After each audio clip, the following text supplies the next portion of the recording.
How's it going, guys?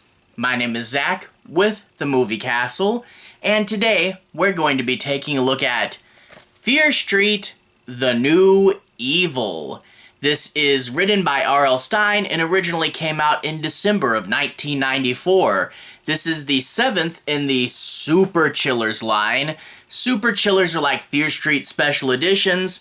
They would be an extra 50 or so pages longer, so fun, oversized Fear Street books. But in addition to being the 7th Super Chiller, this would also be the 4th Cheerleaders book.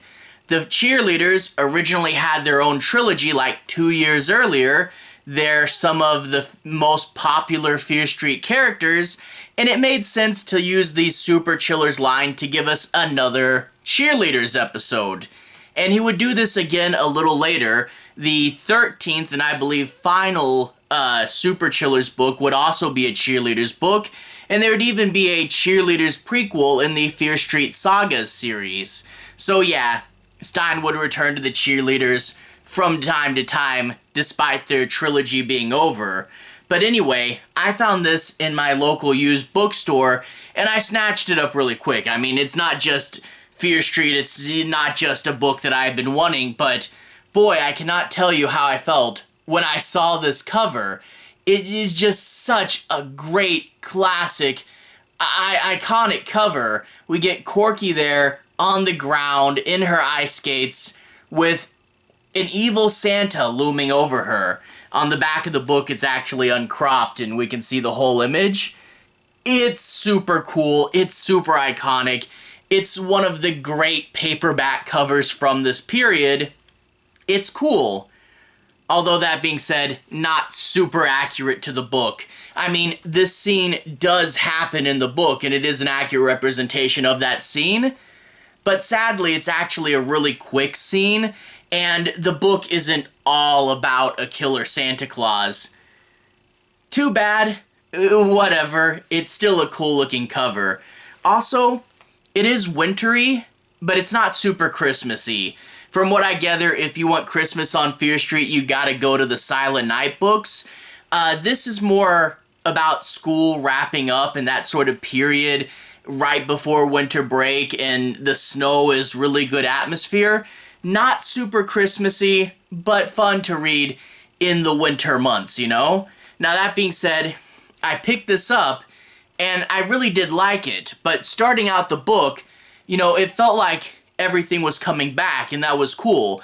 It was the cheerleaders up to their typical antics. Is the evil back? Is it really returned? Are all these supposed accidents really accidents? And if the evil's back, it needs to be inside someone, so who is secretly possessed? It's the cheerleader stuff we all know and love, but it did seem a little familiar, and it wasn't super violent in the first half, and I was kind of like, come on, those last two cheerleader books got pretty crazy, I want to see something nuts.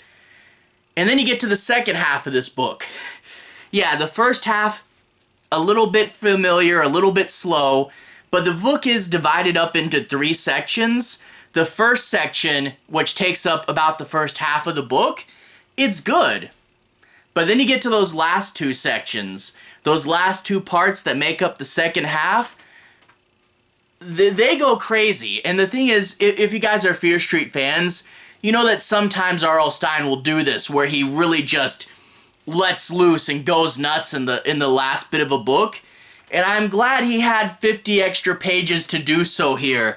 There's a point towards the end where Corky is walking and exhausted and can barely keep on her own 2 feet. And boy, do you really feel that. She is put in a unique situation up against the evil, and I really do like that. You know, with what they did with the evil in part 3, I thought that was really different. How can you top it? What Stine comes up with is pretty interesting and leads to an intense, prolonged sequence at the end where you really don't know how Corky's going to get out of this. And when she finds a plan here, what she has to do is a very strange and surreal thing, and it's just peak Fear Street insanity at the end of this book. So yeah, this is one where Stine really does swing for it, and boy, the third part of this book it gets pretty nuts. And you do gotta like that, you know, once the teeth do come out. I mean, the first half is fun. It's your standard cheerleaders fare. It's great to have the world back. But boy, that second half, not gonna lie, it goes for it. Now that being said, when it's revealed why the evil came back, I don't know if everyone will be a big fan of that. But anyway, it is an interesting, good book and definitely goes crazy at the end, which I definitely like. Without further ado, let's talk a bit about the plot. No major spoilers, but I do want to analyze a few moments and talk about the plots in more specifics, but I'll be avoiding anything big. Anyway, we open up, it's 1 year later. Time has passed, Corky and Kimmy are co-captains, and it's about to be winter break. A few little things to wrap up before the big tournament, which is like a big thing for the cheerleaders. It's this big basketball tournament. Well, they're going home from school. Corky, Kimmy, and Hannah are in a car, and it's snowing, and Hannah ominously says, "Oh, it's just 10 minutes. I don't need my seatbelt." Cultural attitudes really have changed. Nowadays, you buckle that thing up before the car even starts. But anyway, we know where this is going. The car skids and hits a tree, and poor Hannah flies through the front windshield, and she goes to the hospital. It's not looking great for her, but she'll probably live, and it's a really dark moment, and Kimmy goes, "I don't think that was my brakes failing. I felt like I had no control over the car. I think the evil's back." And where this puts Corky is in a really interesting place, where she doesn't want to admit the evil's back. This is something that, even though it's been a year later and outwardly she presents as trying to, having moved on, but she says that inwardly she remembers all the horror and, you know, losing her sister every single day of her life. It's a big deal, and she doesn't want to accept it's back, but you know that she knows. So it's a tough place for her. And on top of that, her friends are definitely going a little off the deep end. Deborah's always been into magic, but at one point in the book, Corky walks into Deborah and Kimmy with the spell book and several candles trying to summon some weird spirit. Yeah, we're going there. She also has a boyfriend, Alex, who is dreamy and nice and seems perfect, but he'll be a little too friendly with other girls, and sometimes he'll disappear or not show up for something, and that leads Corky room to be suspicious. And it's one of those things like, he's not outwardly doing anything wrong, but you start to be a little suspicious of him. But then when the evil's back, maybe you're suspicious of him for a totally different reason. So we have a good set of characters. Kimmy, Corky, and Deborah are clear mains, and they form a really tight-knit group, and they have to figure out a plan. They have to try to figure out who the evil's inside, and they try to figure it out, but of course, they're not going to before the big event.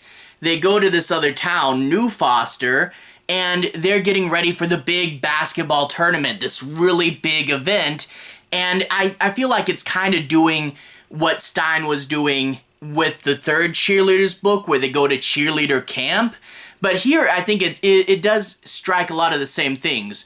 You're out of town, you're staying with all the other cheerleaders all day, you're in a new and unfamiliar place away from your parents, but it does this at the end of the book, which I think was a lot better of an idea, and they stay there throughout the end, and it does lead to a pretty big moment. And when they get to New Foster, that's really where the book does heat up. The accidents turn a lot more cruel. Some people do legitimately die. And when you find out what's going on with the evil, yeah, Corky is put in a really, really tight spot. So it is this second half that is really where things heat up. And it is one of those, you know, like I said, the book describing how Corky is going through such a tough time that she can barely stand up, that really is where it hits you, and it really does go to those extreme places. So for a fourth cheerleaders book, for coming back to the series after it was all supposed to have been over and doing another one anyway, it still really lands and really holds. The first half has all your cheerleaders' antics. We're getting back into the world, and then it really does swing. It really does go for the fences. It really does try to top what Stine did in the previous entries. And overall, I really do like it. Very few flaws. I do kind of wish we got to hear more of the evil, because, like, in the third book, Corky really got to know it pretty well, and I kind of wish we got more of its character. But other than that, this is a really fun book, and I do want to read the other cheerleaders books that Stine's made. This is really fun. But anyway, to everyone who's watched so far, thank you for watching. To everyone who's liked and subscribed, thank you. You really are helping the channel out. I'll leave a relevant playlist in the bottom. This should be my Fear Street Cheerleaders playlist, where I've talked about the original series in there. Anyway, have a good day. I'll see you guys again very, very soon. Relevant playlist on the bottom.